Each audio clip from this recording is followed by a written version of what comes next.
Bonjour et bienvenue dans l'émission de voyance. Christophe, votre voyant, répond à toutes vos questions. Il s'appuie pour cela sur les tarots et sur son étonnante faculté d'intuition. Bonjour à tous et bienvenue sur le plateau de l'émission de voyance.com. Écoutez, je suis ravi de vous accueillir pour cette nouvelle émission de voyance en direct. C'est mieux sans le retour son. Comme quoi, on ne peut pas penser à tout. Le son est mis, le retour son est enlevé, tout va bien. Bon, en tout cas, j'espère que vous allez bien tous de votre côté. J'imagine que vous suivez tous l'actualité minute par minute.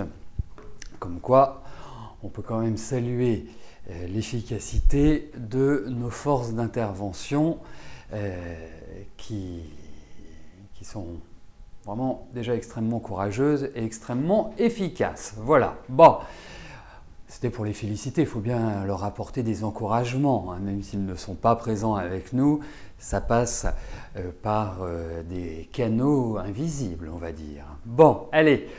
Bon, pas d'informations particulières, je vais juste commencer à répondre à la première question qui m'est posée par Sophie. Sophie, bonjour. Vous avez l'impression que Stelios se fiche de vous et qu'il a un harem autour de lui.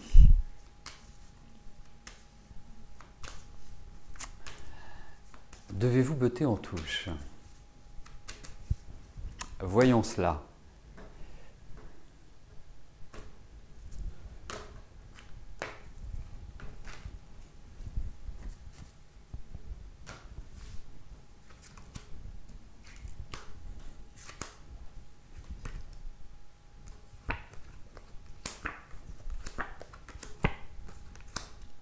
Ouais. C'est-à-dire, comment je pourrais vous dire ça? C'est quelqu'un qui de toute façon est dans la séduction, indéniablement. Alors, on ne peut rien y faire, c'est comme ça, c'est la nature. Et en plus, il a du charme, donc ce qui est quelque part, vous voyez, il y a une sorte on va dire, on va appeler ça du sex appeal, hein, quelque chose qui, voilà, qui est impalpable, qu'on peut, je dirais, donner comme du magnétisme. Moi, ce qui me dérange plus chez lui, voilà, vous n'y pouvez rien, hein, vous avez des hommes qui sont dragueurs, vous avez des femmes qui sont dragueuses, vous avez, voilà, tout est dans la nature en quelque sorte. Donc, bon, ça c'est un point, c'est un point contre lequel on ne peut vraiment pas faire grand-chose. En revanche, moi, ce qui me gêne plus chez lui, c'est son discours. Et en fait, l'idée de ne pas tenir ce qu'il dit, ou d'être évasif, ou d'essayer de vous rassurer, mais les faits ne sont pas, enfin les paroles ne sont pas suivies des faits. Et ça, je trouve ça un petit peu plus embêtant. Hein, vous savez que moi, je pars du principe que personne n'appartient à personne à partir du moment où il existe du respect dans la relation, où il y a réellement un échange et un accompagnement mutuel. Voilà, c'est comme ça, c'est la vie. On est sur Terre le seul animal, le seul qui, sous des préceptes judéo-chrétiens, se livre uniquement à une seule personne. Et on sait bien que c'est compliqué. Voilà, après, quand c'est possible, c'est génial. Mais dans les fondements, ça reste quand même une sacrée montagne à gravir. Bref, par rapport à lui, moi, je trouve que ça manque d'affectif, en réalité. Je vous ai toujours dit, je trouve que vous coïncidez bien l'un avec l'autre. Il y a une bonne complémentarité. La seule chose, c'est que lui, c'est quelqu'un de libre. C'est quelqu'un qui souhaite faire que ce qu'il souhaite. Donc, si vous partez de ce principe-là, parce que vous avez besoin de profondeur, vous avez besoin d'échange, vous avez besoin d'équilibre, vous êtes quelqu'un, voilà, vous n'êtes pas une coureuse, en quelque sorte. Enfin, c'est le sentiment que j'ai. Il ne peut pas vous convenir parce que c'est quelqu'un qui va préférer sortir, qui va préférer profiter de la vie, qui va préférer être avec ses copains, qui va profiter que réellement de construire une relation stable et pérenne. Voilà, c'est une question d'objectif, c'est une question de but, c'est pas une question, donc c'est une question de personnalité et c'est une question de dynamique personnelle.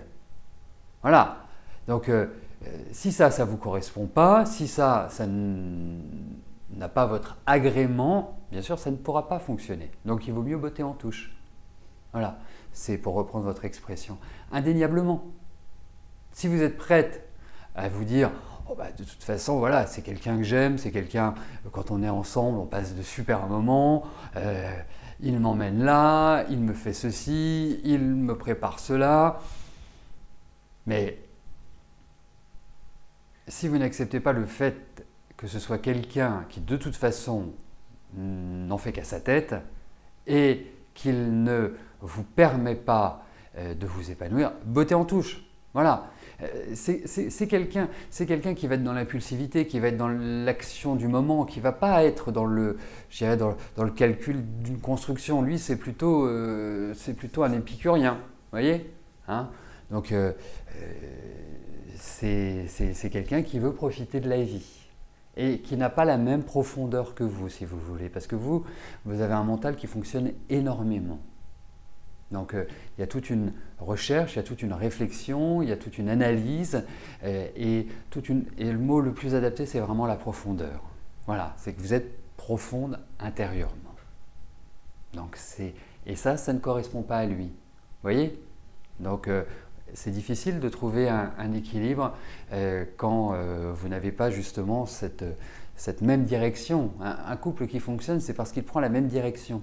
Dans les valeurs essentielles, c'est qu'il se retrouve et qu'il est toujours prêt à aider l'autre. C'est ça la vie de couple.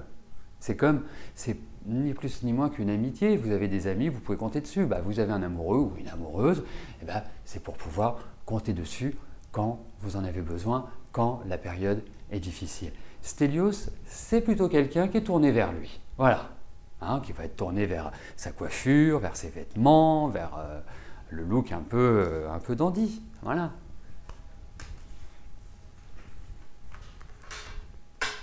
Voilà, j'ai passé un peu de temps sur la question de Sophie, mais ça me paraît extrêmement important de lui apporter cet éclairage parce que, effectivement, nous en avons déjà parlé. Donc, on a une sorte de base de travail. Mais avancez, c'est ça qui est le plus important, Sophie. Avancez dans votre direction. Vous êtes dans des bonnes périodes. Alors, ne vous arrêtez pas à quelqu'un si vous ne le ressentez pas. C'est très important. Voilà.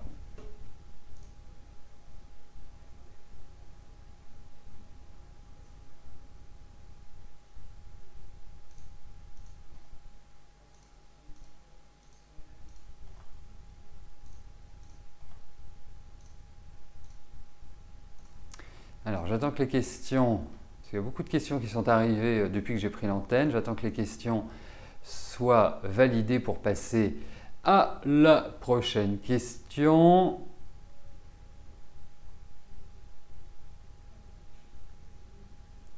Voilà, j'ai le feu vert, donc j'y vais. Anne-Marie, bonjour.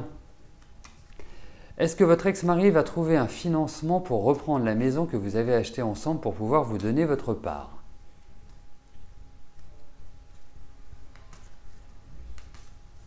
Allez, voyons cela.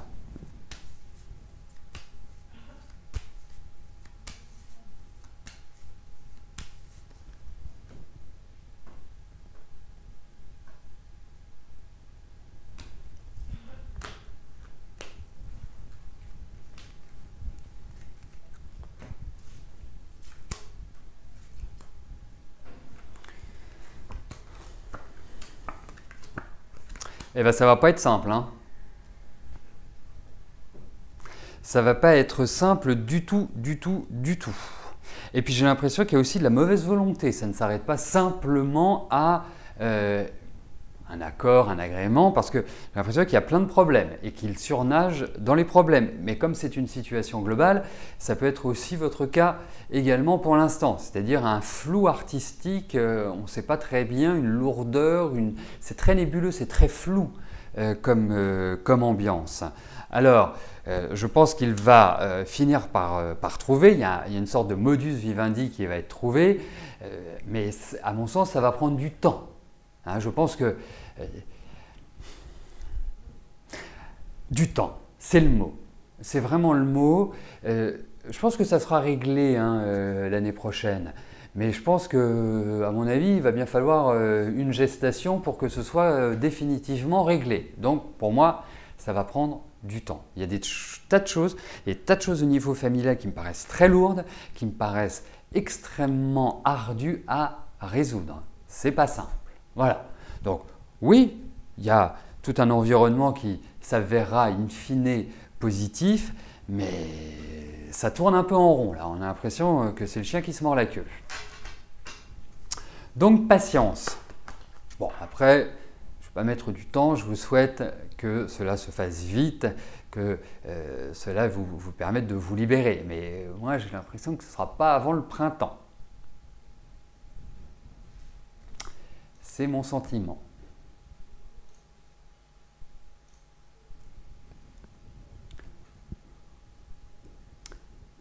Christine, bonjour. Alors, Rose et moi, vous avions prédit une rencontre sérieuse d'ici fin 2015. Est-ce avec Patrice? Poisson ascendant Bélier. Ça, c'est un rapport astrologique intéressant. Hein. C'est un peu l'inverse et c'est contraire. Le contemplatif et l'actif.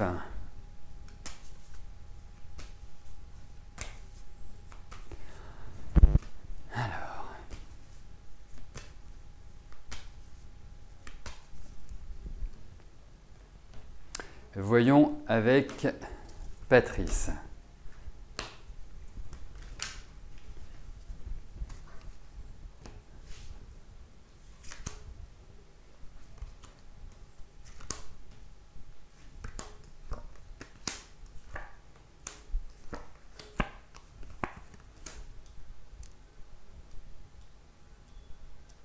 Alors, écoutez, déjà le premier point, c'est que vous aimez échanger avec lui. Vous aimez discuter, vous aimez partager avec lui. Et l'autre point, c'est comme si vous apportez une certaine sérénité. Vous voyez, comme si, et c'est déjà une marque importante quand vous êtes avec quelqu'un, c'est d'avoir cette impression que quand vous êtes tous les deux, il n'y a plus rien qui existe.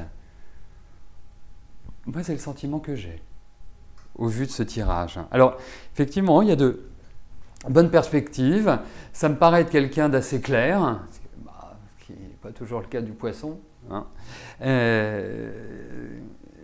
Donc, ça, c'est quelque part, c'est un bon point. Écoutez, avancez. Moi, je trouve que c'est vrai que c'est quelqu'un qui me paraît pas mal, qui me paraît, je dirais, avoir un bon sens pratique, un bon sens de la vie, des expériences très enrichissantes. C'est pas quelqu'un qui a vécu sur un mode extrêmement facile. J'ai juste un petit truc, c'est qu'il peut avoir une espèce de rigidité ou en tout cas une espèce de difficulté réellement à... il peut passer par des phases de mutisme. Vous voyez ce que je veux dire? Donc c'est quelqu'un qui est de communication, mais ce n'est pas un grand communicant. C'est un grand communicant, mais qui ne communique pas facilement ou sur son intimité. Enfin, voilà, c'est toujours par vague, en fait, qu'il va fonctionner. Donc, il faut vous attendre avec cette personne à des périodes où il va être très éloquent, et puis à d'autres où il sera, je dirais, plus sur la réserve, dirons-nous. Hein, voilà, c'est un petit peu le sentiment que j'ai, mais écoutez, ça prend plutôt une bonne direction. Oui, ça prend une bonne direction. Voilà. À suivre donc, Christine. Françoise, bonjour. Est-ce que je vous vois un jour déménager? Ouh. Bon, bah, en tout cas, c'est pas tout de suite. Il me semble que vous avez refait votre maison. Alors, voyons s'il y a un déménagement.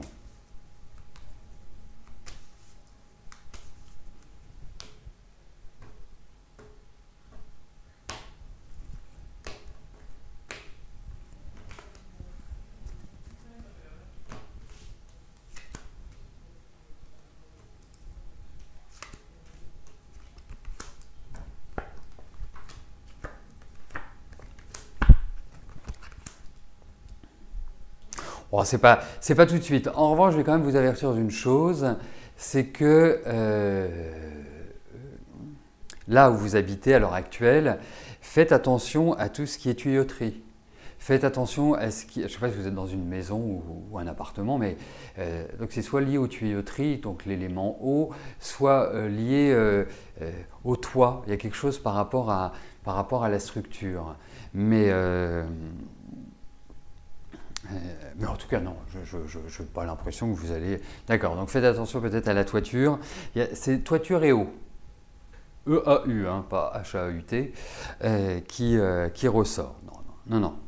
Il y a quand même un nouvel environnement, il y a quand même des gros travaux qui sont faits. Hein. C'est quand même assez imposant. Mais voilà, c'est plutôt un avertissement, mais je dirais je ne peux pas vous parler toiture refaite aussi. Bon, bah, très bien.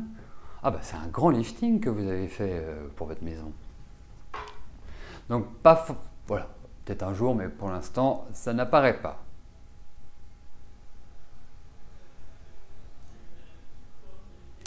Dany, bonjour. Est-ce que votre ami a plusieurs amis?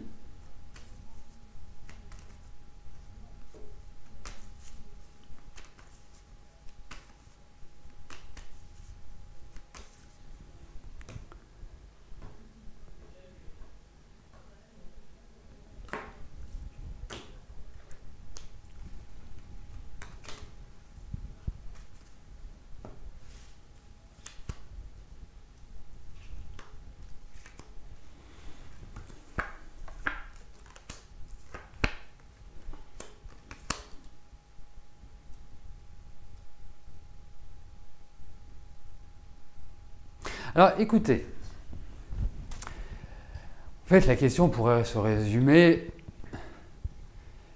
à une seule, qui est est-ce que c'est quelqu'un d'infidèle? Est-ce que c'est quelqu'un qui court à gauche et à droite? Bon, moi je pense surtout ce qui est important chez lui, c'est ce besoin de séduire. Besoin de séduire ne veut pas dire passer à l'acte. Il ne faut pas non plus mélanger. Il est clair que j'ai l'impression qu'il a quand même des femmes autour de lui qui circulent, qui coexistent depuis pas mal de temps. Mais ça ne veut pas dire que ce sont des femmes avec lesquelles il couche. Parce que je vois puisqu'on parle de femmes, moi je vois beaucoup d'amis femmes en fait, beaucoup de connaissances féminines. Mais je ne pense pas que ce soit sexuel. Je pense plutôt que c'est amical. Alors, ça ne veut pas dire qu'il ne craque pas une fois de temps en temps, mais je n'ai pas forcément l'impression qu'aujourd'hui, et surtout sur ces périodes actuelles, que ce soit quelqu'un qui papillonne quotidiennement. Voilà. C'est l'impression que ces cartes me donnent. Voilà.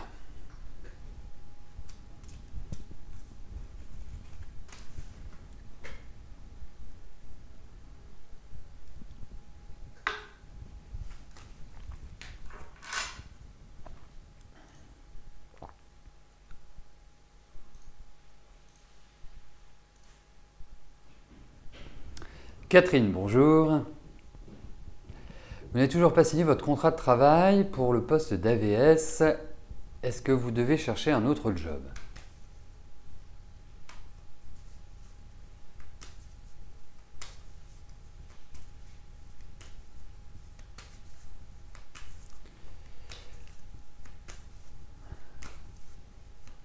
Allez, voyons par rapport à ce contrat.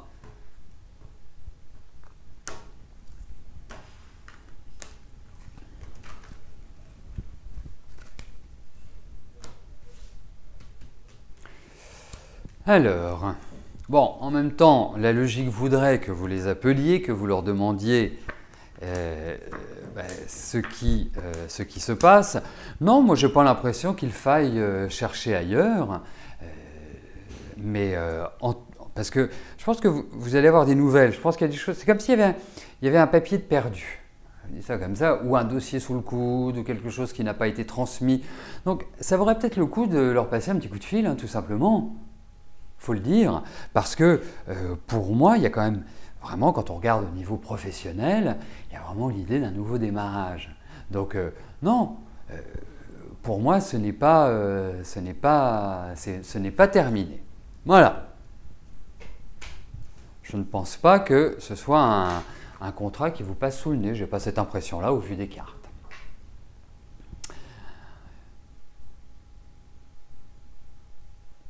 D'accord, ils ont répondu qu'ils allaient vous rappeler. Bon, bah, très bien. Mais en tout cas, on a des cartes positives, donc voilà, on ne va pas se tracasser. Après, dans la vie, mais ça c'est valable pour tout, hein, il ne faut jamais être contemplatif et être dans l'attentisme. Donc, rien ne vous empêche d'effectuer d'autres démarches auprès d'autres entreprises ou d'autres administrations. Voilà, c'est pas ça qui doit vous arrêter. Vous pouvez le faire. Et puis, ils vont vous appeler, ils vont vous dire, voilà, Catherine, il va falloir ceci, cela. Donc, agissez, avancez. C'est le plus important. N'attendez pas. Jamais attendre. Effectivement, c'est une très bonne question. Quelle est la différence entre un médium et un voyant? Alors, en fait, le mot voyant est un mot qui est passé dans le langage courant, qui est un terme générique. Vous avez des médiums, les vrais médiums, que je n'envie pas au demeurant, mais les vrais médiums sont des personnes qui sont capables de vous exprimer ce que vous avez vécu, ce que vous allez vivre, tout votre environnement sans avoir besoin d'un support. Le tarot, l'astrologie, la numérologie, les lignes de la main, le hiking, tout qui, je dirais, juste en vous regardant, vont quelque part, et ça c'est le principe d'une consultation, même avec une autre personne qu'un médium, c'est quelque part des énergies qui circulent de manière invisible. Et donc c'est la perception de cette personne qu'elle a de vous. Après, la difficulté du médium, c'est que pour être efficace continuellement, il faut être dans un bon état énergétique, donc ça veut dire pas de fatigue, pas trop de consultations par jour, parce que faire des consultations quand on est médium, ça prend énormément d'énergie, puisque la difficulté du médium, c'est que comme c'est une éponge, eh bien, il capte tout ce que vous pouvez dégager, et puis parfois, il y a des personnes qui ont des ondes qui ne sont pas, je dirais, en adéquation avec le médium, donc ils peuvent perturber. Et ensuite, vous avez toute la batterie, qui ne sont pas élevées en batterie, hein, bien évidemment, mais toute la batterie de tarologues, numérologues, astrologues, qui ont appris certaines disciplines, donc ils travaillent à partir d'un support et qui vont le formaliser. C'est un travail sur des images, c'est un travail sur des noms, c'est un travail sur des planètes, et qui, en fonction des associations, en fonction de l'état des lieux, vont pouvoir vous livrer votre passé, votre présent et votre avenir. En sachant que, là, je vous parle de moi, de mon expérience, c'est que, en réalité, effectivement, c'est comme dans tout corps de métier, plus on pratique, plus on devient meilleur, moins on commet d'erreurs, parce que l'erreur fait partie de notre activité, bien évidemment. Il n'existe aucun humain sur Terre qui soit à l'abri d'une erreur, quel que soit le métier. Et de facto, en voyance. Et effectivement, moi j'observe, et surtout dans les consultations en cabinet, qu'il y a des choses comme ça qui viennent, des images qui me traversent. C'est parce que c'est au fur et à mesure, c'est le développement des dons, tout simplement.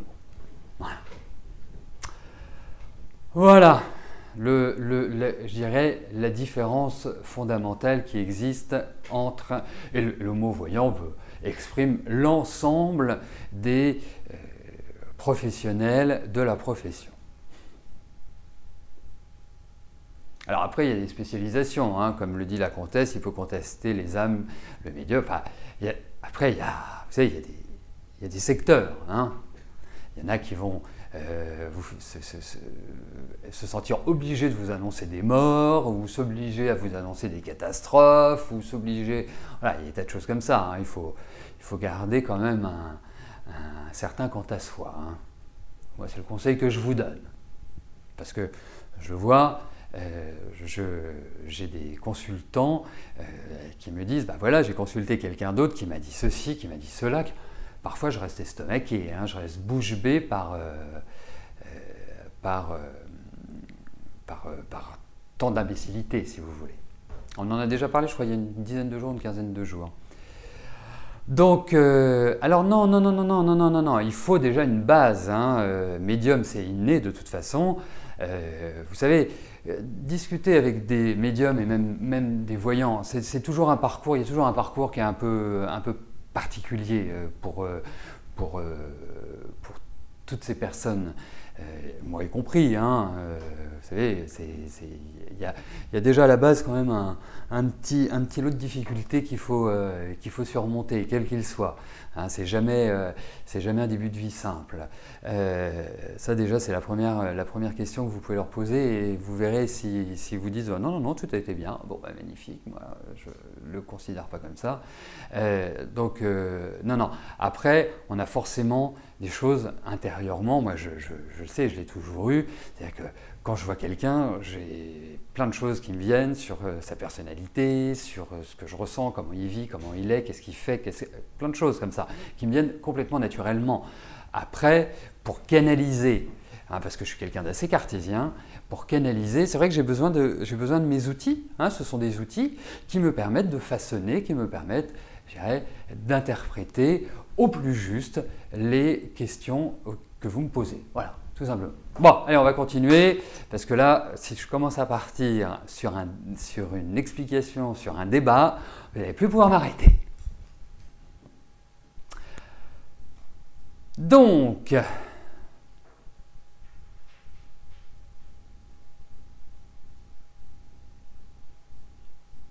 Christelle, bonjour.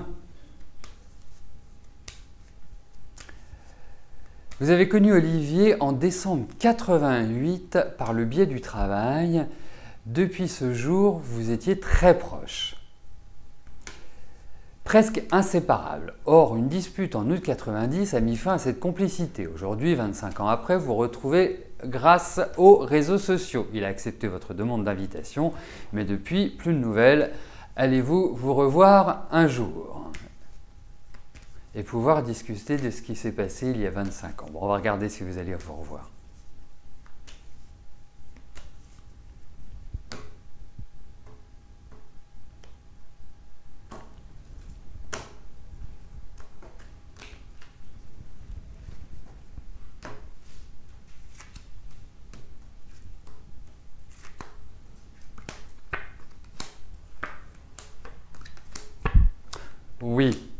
Oui. Mais je vous sens... Vous voyez, vous avez été très excité par le fait de l'avoir retrouvé, de lui avoir envoyé une invitation, qu'il y a répondu, et puis là vous êtes passé à la colère. Comme si vous étiez chagriné. Ne soyez pas chagriné. Je pense qu'il a très bien perçu votre invitation. Je pense qu'il n'y a pas de problème majeur. Il y a des nouvelles, vous allez discuter ensemble, vous allez échanger. Donc voilà, le contact n'est pas rompu, Christelle. Voilà. Donc ne vous torturez pas. Hein, ne vous mettez pas dans tous vos états, parce que je vous sens, je vous sens un peu chafouine, pardon. Hein, je vous sens un peu comme ça, un peu agacé. Donc ne vous agacez pas, vous allez avoir des nouvelles et vous allez discuter ensemble. Voilà, il y a un contact. Ça va peut-être prendre un peu de temps, mais il y a un contact. Ne vous en faites pas. Bon, eh bien écoutez, nous arrivons au terme de notre émission. Je vous souhaite à tous une excellente fin de journée et je vous donne rendez-vous demain à partir de 13 h pour l'émission quotidienne. Et puis demain soir, normalement, j'organise une émission privilège. Voilà, merci, à plus tard, bye bye.